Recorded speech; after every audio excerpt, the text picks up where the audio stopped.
Hi hello നമസ്കാരം. പിച്ചിത്രി അക്കാദമിയുടെ പുതിയൊരു ക്ലാസ്സിലേക്ക് ഏവർക്കും സ്വാഗതം.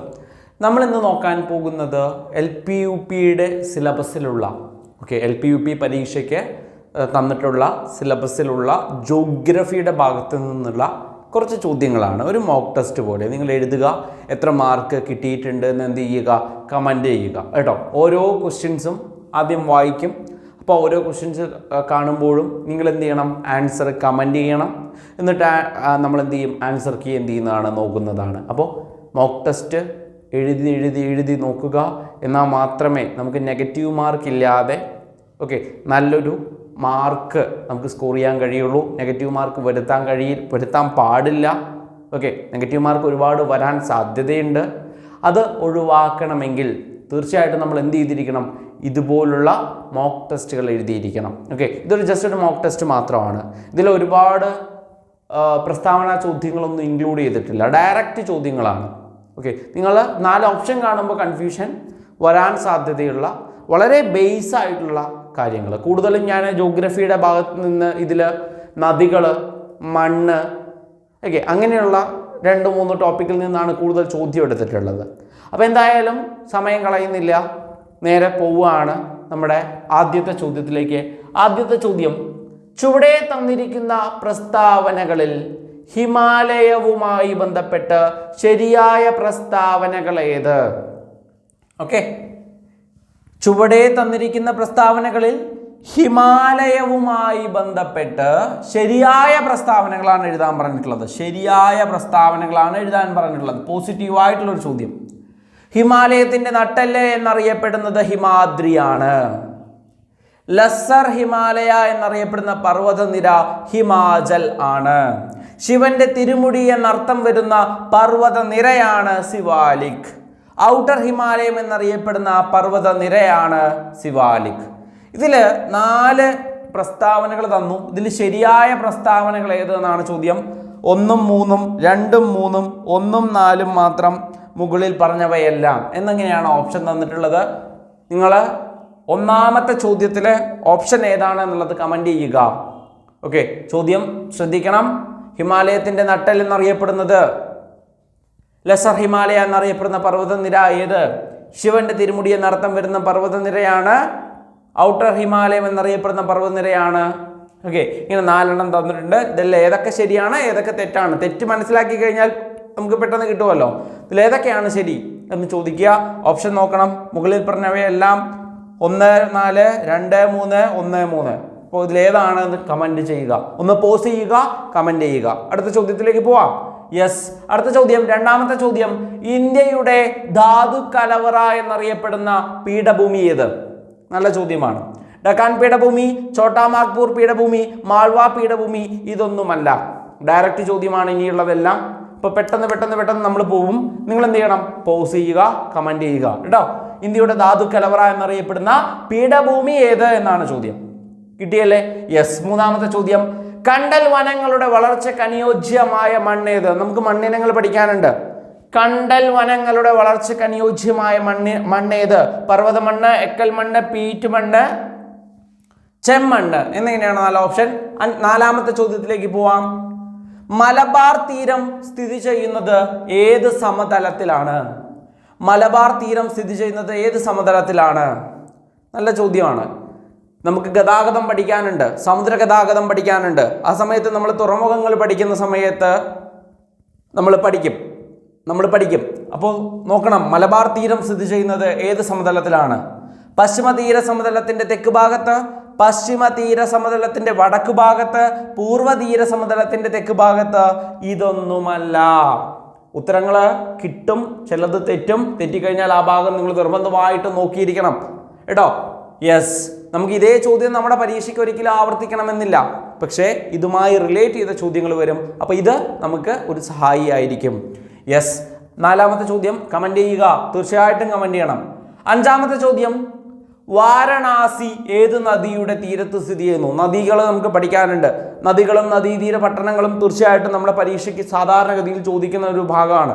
അപ്പോൾ വാരണാസി ഏത് നദിയുടെ തീരത്താണ് സ്ഥിതി ചെയ്യുന്നത്? ഗംഗ, ഗോമതി, സരയു, യമുന. സിമ്പിൾ ആയിട്ടുള്ള ചോദ്യമാണ് അല്ലെ. ആറാമത്തെ ചോദ്യം, പീർപ്പാഞ്ചൽ നിര ഇന്ത്യയിലെ ഏത് പർവ്വത നിരയിൽ സ്ഥിതി ചെയ്യുന്നു? പീർപ്പാഞ്ചൽ നോക്കുക, പൂർവഘട്ടം, പശ്ചിമഘട്ടം, സത്പുരാ നിരകള്, ഹിമാലയം. നമുക്ക് പഠിക്കാനുണ്ട് പീർപ്പാഞ്ചൽ. ഓക്കെ, യെസ്, കിട്ടിയോ? ഏഴാമത്തെ ചോദ്യത്തിലേക്ക് പോട്ടെ. ഏഴാമത്തെ ചോദ്യം, വേനൽക്കാലത്ത് കൃഷി ചെയ്യുന്ന വിളകൾ. നമുക്ക് കൃഷി പഠിക്കാനുണ്ട്, അപ്പൊ ഇത് വരും. വേനൽക്കാലത്ത് കൃഷി ചെയ്യുന്ന വിളകൾ ഖാരിഫ്, റാബി, സെയ്ദ് ഇവയൊന്നുമല്ല. സിമ്പിൾ ചോദ്യം അല്ലെ. വേനൽക്കാലത്ത് കൃഷി ചെയ്യുന്ന വിളകൾ ഏത്? അടുത്ത ചോദ്യം, എട്ടാമത്തെ ചോദ്യം, ഇന്ത്യയെ വടക്കേ ഇന്ത്യ, തെക്കേ ഇന്ത്യ എന്നിങ്ങനെ വേർതിരിക്കുന്ന നദി ഏതാണ്? ബ്രഹ്മപുത്ര, ഝലം, നർമ്മദ, കാവേരി. ഏതാണെന്ന് കിട്ടണേ. ഇന്ത്യയെ വടക്കേ ഇന്ത്യ എന്നും തെക്കേ ഇന്ത്യ എന്നും വേർതിരിക്കുന്നത് ഏതാണ് എന്നാണ് ചോദ്യം. എട്ടാമത്തെ ചോദ്യം, ഉത്തരം കമന്റ് ചെയ്യണം. ഓക്കെ. ഒൻപതാമത്തെ ചോദ്യം, നെല്ല്, ചോളം, പരുത്തി, തിന, ചണം, കരിമ്പ്, നിലക്കടല എന്നിവ ഏത് വിളകൾക്ക് ഉദാഹരണമാണ്? പഠിക്കാനുണ്ട്. ഖാരിഫ്, സെയ്ദ്, റാബി, വിരിപ്പ്. ഓക്കെ, നോക്കണേ. നെല്ല്, ചോളം, പരുത്തി, തിന, ചണം, കരിമ്പ്, നിലക്കടല എന്നിവ ഏത് വിളകൾക്ക് ഉദാഹരണമാണ്? നല്ല ചോദ്യമാണ്. കിട്ടിയോ? അടുത്തത് പത്താമത്തെ ചോദ്യം, ഇന്ത്യയിലെ സ്വകാര്യ മേഖലയിലുള്ള ആദ്യ തുറമുഖം ഏതാണ്? നമുക്ക് ജലഗതാഗതം പഠിക്കാനുണ്ട്, സമുദ്ര ജലഗതാഗതം പഠിക്കാനുണ്ട്. അതില് തുറമുഖങ്ങൾ നമ്മൾ പഠിച്ചിരിക്കണം. ഉൾനാടൻ ജലഗതാഗതവും ഉണ്ട്, സമുദ്ര ജലഗതാഗതവും ഉണ്ട്. അതിൽ നമ്മൾ സമുദ്ര ജലഗതാഗതം പഠിക്കണം. അപ്പോൾ മേജർ തുറമുഖങ്ങളെ കുറിച്ച് നമ്മൾ പഠിക്കേണ്ടതുണ്ട്. അങ്ങനെ ഇന്ത്യയിലെ സ്വകാര്യ മേഖലയിലുള്ള ആദ്യ തുറമുഖം ഏത് എന്നൊരു ചോദ്യം വന്നാൽ ചെന്നൈ, പിപ്പാവാവ്, കാണ്ട്ല, മുംബൈ എന്നിങ്ങനെയാണ് ഓപ്ഷൻ. എളുപ്പമാണ് അല്ലെ. ഓപ്ഷൻ തന്നെ സിമ്പിൾ ആയിട്ടുള്ള ഓപ്ഷൻ ആണ്. 11ാമത്തെ ചോദ്യം, ഇന്ത്യയുടെ ഏറ്റവും തെക്കേ അറ്റത്തുള്ള തുറമുഖം ഏത്? ഇന്ത്യയുടെ ഏറ്റവും തെക്കേ അറ്റത്തുള്ള തുറമുഖം ഏതാണ്? തൂത്തുക്കുടി, എണ്ണാറ്, കൊച്ചി, വിശാഖപട്ടണം. കിട്ടിയോ? ഇന്ത്യയുടെ തെക്കേ അറ്റത്തുള്ള തുറമുഖം ഏത്? 11ാമത്തെ ചോദ്യം, തെക്കേ അറ്റത്ത്, തെക്ക്, ഇന്ത്യയുടെ തെക്കേ അറ്റത്തുള്ള തുറമുഖം. കിട്ടിയോ? 12ാമത്തെ ചോദ്യം, ലാവാശില പൊടിഞ്ഞ് രൂപം കൊള്ളുന്ന മണ്ണ്. ലാവാശില പൊടിഞ്ഞ് രൂപം കൊള്ളുന്ന മണ്ണ്. ലാവാശില പൊടിഞ്ഞ് രൂപം കൊള്ളുന്ന മണ്ണ്. ലാവാശില പൊടിഞ്ഞ് രൂപം കൊള്ളുന്ന മണ്ണ് ഏത്? ചെമ്മണ്ണ്, പർവ്വതമണ്ണ്, കറുത്ത മണ്ണ്, ലാറ്ററൈറ്റ് മണ്ണ്.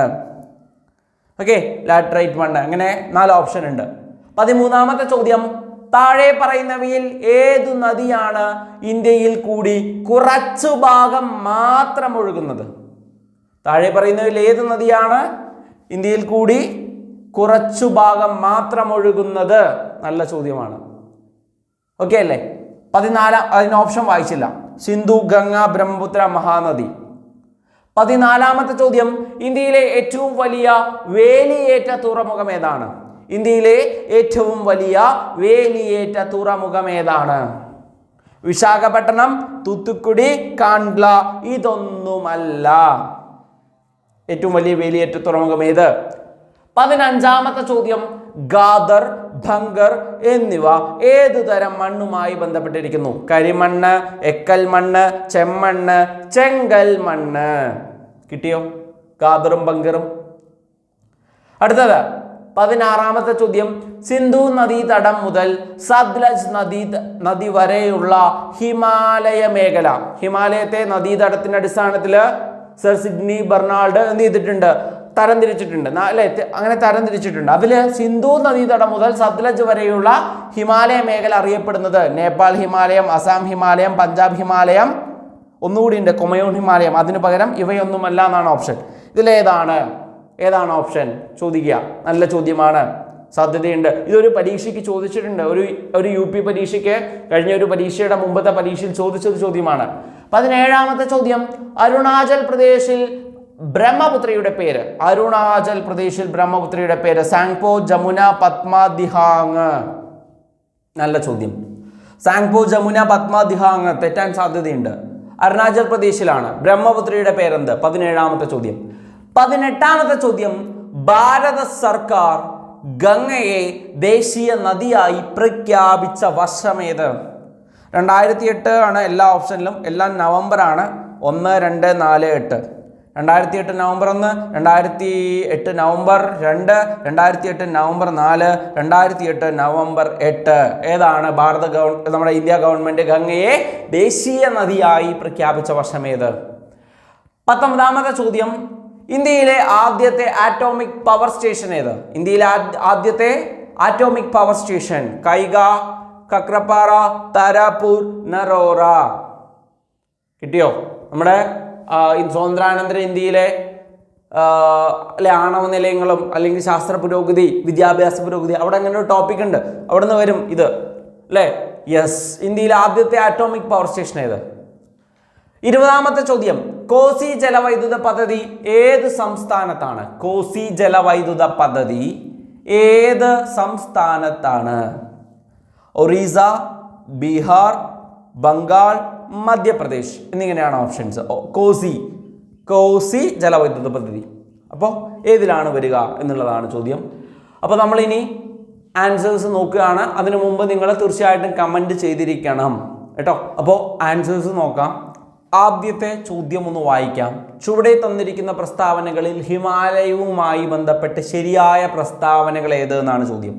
ഹിമാലയത്തിൻ്റെ നട്ടെല്ല് എന്നറിയപ്പെടുന്നത് ഹിമാദ്രിയാണ്. ലസർ ഹിമാലയം എന്നറിയപ്പെടുന്ന പർവ്വത നിര ഹിമാചലാണ്.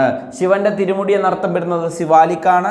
അതുപോലെ തന്നെ ഔട്ടർ ഹിമാലയ എന്നറിയപ്പെടുന്നതും സിവാലിക്കാണ്. അതുകൊണ്ട് തന്നെ മുകളിൽ പറഞ്ഞവയെല്ലാം തന്നെ ശരിയായ പ്രസ്താവനകളാണ് എന്നുള്ളതാണ് കേട്ടോ. മുകളിൽ പറഞ്ഞവയെല്ലാം തന്നെ ശരിയായ പ്രസ്താവനകളാണ്. അപ്പോൾ ഒന്നാമത്തേന് ഉത്തരം ഓപ്ഷൻ ഡി ആണ്. രണ്ടാമത്തെ ചോദ്യം, ഇന്ത്യയുടെ ധാതു കലവറ ഏതാണ്? ഛോട്ടാ നാഗ്പൂർ പീഠഭൂമിയാണ് കേട്ടോ. ഛോട്ടാ നാഗ്പൂർ പീഠഭൂമിയാണ് ഇന്ത്യയുടെ ധാതു കലവറ എന്നറിയപ്പെടുന്നത്. മൂന്നാമത്തെ ചോദ്യം, കണ്ടൽ വനങ്ങളുടെ വളർച്ചയ്ക്ക് അനുയോജ്യമായ മണ്ണ് പീറ്റ് മണ്ണാണ് കേട്ടോ. പീറ്റ് മൺ. ഇനി നാലാമത്തെ ചോദ്യം, മലബാർ തീരം സ്ഥിതി ചെയ്യുന്നത് എവിടെ എന്ന് ചോദിച്ചാൽ, ഏത് സമതലത്തിൽ എന്ന് ചോദിച്ചാൽ നമുക്ക് ഉത്തരം പറയാൻ പറ്റണം. പശ്ചിമ തീര സമതലത്തിന്റെ തെക്കു ഭാഗത്തായിട്ടാണ് കേട്ടോ. തെക്കു ഭാഗത്തായിട്ടാണ്. പശ്ചിമ തീര സമതലത്തിന്റെ തെക്ക് ഭാഗത്താണ്.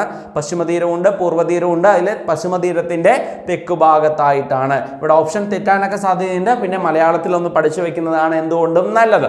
യെസ്.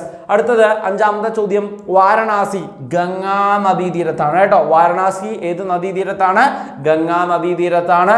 ഇനി പീർപ്പാഞ്ചൽ നിര ഇന്ത്യയിലെ ഏത് പർവ്വത നിരയിൽ സ്ഥിതി ചെയ്യുന്നു? ഹിമാലയം. ഏതാണ്? ഹിമാലയം. യെസ്. ഏഴാമത്തെ ചോദ്യം, വേനൽക്കാലത്ത് കൃഷി ചെയ്യുന്ന വിളകളാണ് സെയ്ദ് വിളകൾ. ഖാരിഫ് വിളയുണ്ട്, റാബി വിളയുണ്ട്, സെയ്ദ് വിളകളുണ്ട്. വളരെ ഇമ്പോർട്ടൻ്റ് ആണ്. സെയ്ദ് വിളയാണ് വേനൽക്കാലത്ത് കൃഷി ചെയ്യുന്നത്. പഠിച്ചു വെക്കേണ്ടതാണ്. അടുത്തത്, ഇന്ത്യയെ വടക്കേ ഇന്ത്യ, തെക്കേ ഇന്ത്യ എന്നിങ്ങനെ വേർതിരിക്കുന്ന ഏതാണ്? നർമ്മദാ നദിയാണ് കേട്ടോ. നർമ്മദാ നദിയാണ്. കിട്ടിയോ? നർമ്മദാ നദിയാണ്. ഒൻപതാമത്തെ ചോദ്യം, നെല്ല്, ചോളം, പരുത്തി, തിന, ചണം, കരിമ്പ്, നിലക്കടല എന്നിവ ഏത് വിളകൾക്ക് ഉദാഹരണമാണ്? ഖാരിഫ് വിളകൾക്ക് ഉദാഹരണമാണ്. വളരെ ഇമ്പോർട്ടൻ്റ് ആണ്, പഠിച്ചോളുക. പത്താമത്തെ ചോദ്യം, ഇന്ത്യയിലെ സ്വകാര്യ മേഖലയിലുള്ള ആദ്യ തുറമുഖമാണ് പിപ്പാവാവ് കേട്ടോ. പിപ്പാവാവാണ് ഇന്ത്യയിലെ സ്വകാര്യ മേഖലയിലുള്ള ആദ്യ തുറമുഖം എന്ന് പറയുന്നത് പിപ്പാവാവാണ്. 11ാമത്തെ ചോദ്യം, ഇന്ത്യയുടെ ഏറ്റവും തെക്കേ അറ്റത്തുള്ള തുറമുഖമാണ് തൂത്തുക്കുടി. തൂത്തുക്കുടിയാണ് കേട്ടോ. തെക്കേ അറ്റത്തുള്ള തുറമുഖം തൂത്തുക്കുടിയാണ്. ഇമ്പോർട്ടൻ്റ് ആണ്. 12ാമത്തെ ചോദ്യം, ലാവാശില പൊടിഞ്ഞു രൂപം കൊള്ളുന്ന മണ്ണാണ് കറുത്ത മണ്ണ്. അടുത്തത് 13ാമത്തെ ചോദ്യം, താഴെ പറയുന്നവയിൽ ഏതു നദിയാണ് ഇന്ത്യയിൽ കൂടി കുറച്ചു ഭാഗം ഏറ്റവും കൂടുതൽ ഒഴുകുന്നത്? പാകിസ്ഥാനിലൂടെയാണ്. അതുകൊണ്ട് സിന്ധു ആണ് കേട്ടോ. സിന്ധു നദിയാണ്. 14ാമത്തെ ചോദ്യം, ഇന്ത്യയിലെ ഏറ്റവും വലിയ വേലിയേറ്റ തുറമുഖം ഏതാണ്? ഇന്ത്യയിലെ ഏറ്റവും വലിയ വേലിയേറ്റ തുറമുഖമാണ് കാണ്ട്ല തുറമുഖമാണ് വേലിയേറ്റ തുറമുഖം. 15ാമത്തെ ചോദ്യം, ഗാദർ, ഭംഗർ എന്നിവ ഏതു തരം മണ്ണുമായി ബന്ധപ്പെട്ടതാണ്? എക്കൽ മണ്ണുമായി ബന്ധപ്പെട്ടതാണ്. ഓക്കെ, എക്കൽ മണ്ണ്. 16ാമത്തെ ചോദ്യം, സിന്ധു നദീതടം മുതൽ സത്ലജ് നദി വരെയുള്ള ഹിമാലയ മേഖലയാണ് പഞ്ചാബ് ഹിമാലയ കേട്ടോ. പഞ്ചാബ് ഹിമാലയ. യെസ്. 17ാമത്തെ ചോദ്യം, അരുണാചൽ പ്രദേശിൽ ബ്രഹ്മപുത്രയുടെ പേര് ദിഹാങ് എന്നാണ് കേട്ടോ. ദിഹാങ് എന്നാണ് അറിയപ്പെടുന്നത്. അരുണാചൽ പ്രദേശിലെ ബ്രഹ്മപുത്ര ദിഹാങ് എന്നാണ് അറിയപ്പെടുന്നത്. 18ാമത്തെ ചോദ്യം, ഭാരത സർക്കാർ ഗംഗയെ ദേശീയ നദിയായി പ്രഖ്യാപിച്ച വർഷമേത്? നവംബർ 4, 2008 കേട്ടോ. 2008 19ാമത്തെ ചോദ്യം, ഇന്ത്യയിലെ ആദ്യത്തെ ആറ്റോമിക് പവർ സ്റ്റേഷൻ ഏതാണ്? ഇന്ത്യയിലെ ആദ്യത്തെ atomic power station Tarapur atomic power station ആണ്. 20ാമത്തെ ചോദ്യം, കോസി ജലവൈദ്യുത പദ്ധതി ഏത് സംസ്ഥാനത്താണ്? ബികോം എന്ന് പഠിച്ചു വയ്ക്കുക, ബീഹാറിലാണ് കേട്ടോ. യെസ്, കിട്ടിയോ? അപ്പോൾ ഇതുപോലുള്ള മോക്ക് ടെസ്റ്റുകൾ നിങ്ങൾ ആഗ്രഹിക്കുന്നുണ്ട്, ഇതുപോലത്തെയുള്ള മോഡൽ എക്സാംസ് മോക്ക് ടെസ്റ്റുകൾ നിങ്ങൾക്ക് വേണമെന്നുണ്ടെങ്കിൽ തീർച്ചയായിട്ടും അത് കമൻറ്റ് ചെയ്യുക. അടുത്തത് ഏത് സബ്ജക്റ്റ് വേണമെന്നുള്ളത് കമൻറ്റ് ചെയ്യുക. നമ്മൾ തീർച്ചയായിട്ടും അത് ചെയ്യുന്നതാണ് കേട്ടോ. അപ്പോൾ ഇത്തവണ വന്നിട്ടുള്ള ക്വസ്റ്റ്യൻസ് മുഴുവൻ ഡയറക്റ്റ് ആയിട്ടുള്ള ക്വസ്റ്റ്യൻസ് ആണ്. നമ്മൾ തീർച്ചയായിട്ടും വരും ക്ലാസ്സുകളിൽ വരും എക്സാമുകളിൽ എന്തുണ്ടാക്കുന്നതാണ്, കുറച്ചുകൂടി സ്റ്റേറ്റ്മെൻറ്റ് രൂപത്തിലുള്ള അല്ലേ, അതുകൂടി നമ്മൾ ഉൾപ്പെടുത്തുന്നതാണ്. അപ്പോൾ ഇവിടെ വന്നതൊന്നും പരീക്ഷയ്ക്ക് വരില്ല എന്നൊരു ചിന്ത വേണ്ട അല്ലേ, വരും, തീർച്ചയായിട്ടും വരും. ഇതൊക്കെ നിങ്ങൾക്ക് സ്റ്റേറ്റ്മെൻറ്റ് ടൈപ്പ് ക്വസ്റ്റിനെ ഉപകരിക്കും കേട്ടോ, ഉറപ്പായിട്ടും ഉപകരിക്കും. അപ്പോൾ അത്രയും കാര്യങ്ങൾ പറഞ്ഞ് നിർത്തുകയാണ് ഇന്നത്തെ ക്ലാസ്. എത്ര മാർക്ക് നിങ്ങൾക്ക് കിട്ടിയിട്ടുണ്ട്, ടോട്ടൽ എത്ര മാർക്ക് കിട്ടിയിട്ടുണ്ട് എന്ന കാര്യം കൂടി നിങ്ങൾ കമൻറ്റ് ചെയ്യുക കേട്ടോ. അടുത്ത ടോപ്പിക് ഏത് വേണം, ഇപ്പോൾ ഭരണഘടനയുടെ എക്സാം വേണോ, അല്ലെങ്കിൽ എക്കണോമിക്സിൻ്റെ വേണോ, പൊളിറ്റിക്കൽ സയൻസിൻ്റെ നമ്മുടെ ആമുഖം നമ്മൾ ഓൾറെഡി ഇപ്പോൾ തന്നു അല്ലേ, ആമുഖത്തിൻ്റെ ഇത് തന്നു. അതുപോലെ ഏതെങ്കിലും ടോപ്പിക് റിലേറ്റഡ് ആയിട്ടുള്ള മോക്ക് ടെസ്റ്റ് ആണ് നിങ്ങൾ ആഗ്രഹിക്കുന്നത് എന്നുണ്ടെങ്കിൽ അത് തീർച്ചയായിട്ടും പറയുക, നമ്മളത് ചെയ്യുന്നതാണ് കേട്ടോ. അടുത്തത് റെഡി. Thank you.